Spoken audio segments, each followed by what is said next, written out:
Hello and welcome back to my channel. So I'm going to talk about the books that I read or listened to in June 2022. No, May 2022. So first of all, I started with Atomic Habits. I've literally seen this book everywhere, and I was speaking to someone on the train and they said they read it and it was really good. So I was I was expecting quite a lot, and I was not disappointed, but I just don't think it was like the best book I've ever listened to. So I listened to it as an audiobook. Atomic Habits, it's a self-explanatory title. It's basically about how the tiniest habits that you can develop make the biggest difference in your life. I listened to it as an audiobook, so I was listening to it as I was like sorting things out and stuff. So I was trying to get in that mindset of doing little things to improve my life. There's birds chirping in the background, which as much as I love because it means it's summery, it's probably going to come up on the mic. I think that I probably would have liked it to be a physical copy instead of an audiobook, because although so I think if with a physical copy I could have tabbed things, I could have highlighted things, whereas with an audiobook it's really easy to let a sentence be spoken and then you easily forget what's been said. However, saying that, I did write down some of the key takeaways that I took from the book. So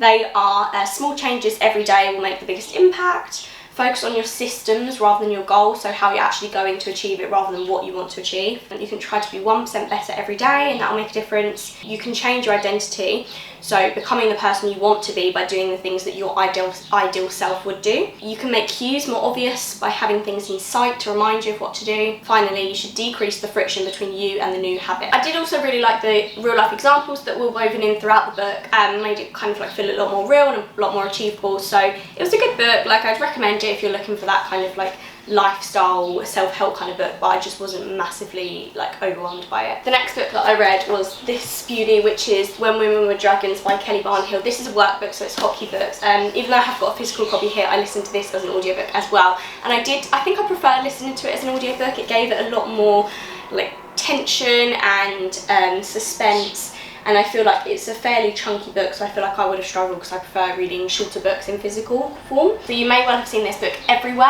It's not usually my kind of cup of tea. So it's set in the 1950s and it's kind of like a fantasy book where, self-explanatory, women turn into dragons. There's this mass dragoning in 1955 and women turn into dragons when they get angry. I love the idea behind it, and I think that you should go into it thinking it's more of a feminist focused book as opposed to like a fantasy book. I've seen like mixed reviews on it, but I really loved it. I gave it like 5 out of 5. I genuinely really enjoyed it, a lot more than I thought I was going to. This is when I hate living near trains. Just cool.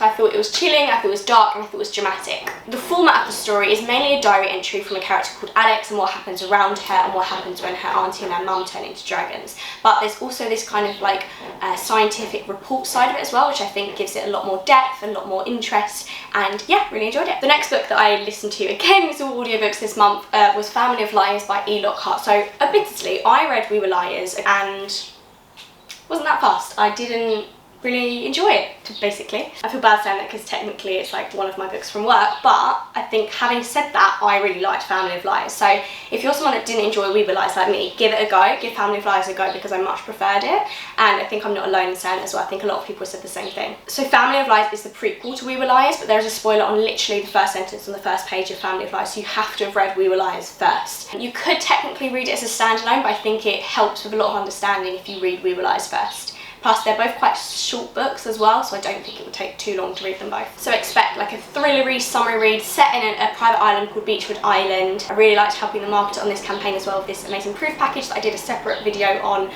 So yeah, that was Family of Liars. The next book I read, it took me all of 3 minutes probably. It's I Want the Moon. This is a book that I'm semi-working on as well. It's a picture book and it's all about kind of like greed and selfishness, and it's really cute basically.